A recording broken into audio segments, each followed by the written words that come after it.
Shown through this image are the elements of human trafficking. It shows that human trafficking is the process of recruiting, harboring, moving, or obtaining a person by force, fraud, or coercion for the purpose of involuntary servitude, debt bondage, forced labor, slavery, or commercial sex acts. The federal definition is slightly different in that, unlike New York state law, the federal definition automatically considers minor victims of sexual exploitation, anyone under the age of 18, as trafficking victims regardless of the presence of force, fraud, or coercion.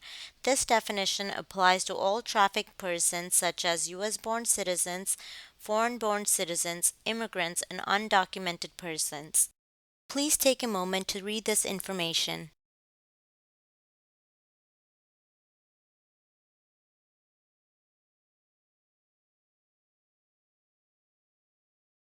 Please take a moment to read this information.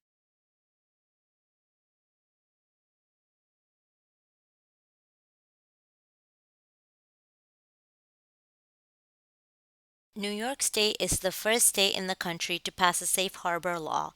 The safe harbor law was to recognize that despite other state and federal legislation in place, commercially sexually exploited children continue to be prosecuted as criminals, and that children who have been subjected to this crime should be treated as victims rather than criminals. They are victims of a brutal form of child sexual abuse and need special services. This law protects sexually exploited children, anyone under the age of 18, from being charged with a juvenile delinquent offense and instead allows court to proceed with a person in need of supervision petition, providing children's services in appropriate cases with court's discretion. In 2010, New York became the first state to enact legislation that would provide victims of human trafficking with an appeals process to vacate convictions for prostitution related offenses that took place while the person was a victim of human trafficking. This law allows victims a clean slate to live their life free of the consequences of the crimes they were forced to commit. For adult victims, they may seek to vacate their convictions by returning to the court where they were convicted if they can prove their involvement was related to sex trafficking as defined under the state or federal law. In addition to this law, according to the penal law, in the case of minor victims, if a child was charged as a juvenile delinquent after the child reaches the age of 16, he or she can request that the court seal the records. Many individuals who end up in New York State courts on prostitution charges are victims of trafficking and were recruited into the commercial sex industry by force, fraud, or coercion. So in 2013, New York State launched its statewide human trafficking intervention initiative known as the Human Trafficking Courts, or also known as the Prostitution Diversion Courts.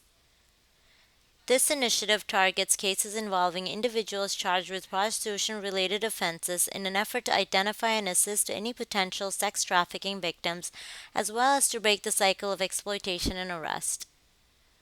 Such cases that continue past arraignment would be transferred to the Human Trafficking Court, where they would be evaluated by the judge, defense attorney, and prosecutor. If there is consensus that the case involves a sex trafficking victim in need of resources, the court then connects the defendant to tailored services such as shelter, healthcare, immigration assistance, drug treatment, education, and job opportunities. The courts are equipped with on site or conveniently located service providers, as well as specially trained court staff who recognize the dynamics of sex trafficking. This initiative essentially opens the door for thousands of potential victims across the state to escape a life of abuse and torture. Currently, there are human trafficking courts in all five boroughs of New York City, Long Island, Westchester, Erie, Monroe, and Onondaga counties. Now, let's look at who the traffickers are, who the victims are, how and where traffickers find their victims, how victims are groomed, and common industries where victims are being trafficked for sex and or labor exploitation. There is no one profile of a trafficker. A trafficker can be anyone who is willing to exploit another human being for profit. They may be organized crime rings, gangs, intimate partners, family, friends, community and religious leaders, pimps, diplomats, labor brokers, small business owners, employment or recruiting agencies, sometimes even law enforcement agents, and sometimes victims themselves who are forced by the trafficker to recruit others. Who are the victims? Anyone, no matter their age, nationality, race, religion, socioeconomic status, educational level, sexuality, or gender, can be a victim of sex or labor trafficking. They can be men, women, boys, girls, transgender, foreign born U.S. citizens, U.S. born citizens, immigrants, or undocumented individuals. But traffickers often target adults and youth who have experienced or are experiencing vulnerabilities because these individuals are easily exploitable. This includes adults and or children who have undocumented status, have low socioeconomic status, lack employment opportunities, have an unstable home life, have histories of physical, sexual, or emotional abuse or substance abuse, are runaway or homeless, and are lesbian, gay, bisexual, transgender, or someone who is questioning their sexual orientation or gender identity. It is important to point out that one group that is at higher risk of sex trafficking is children and young adults who are runaways or homeless because these youth often need food, clothing, shelter, and money, and they are easily lured in by traffickers.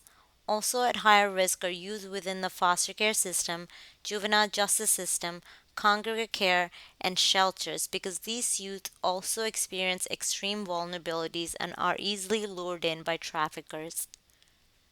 Traffickers are usually master manipulators who can see their victims a mile away. They fill in for whatever may be missing from a child or adult's life, whether it be a father figure, friend, caregiver, boyfriend, or girlfriend.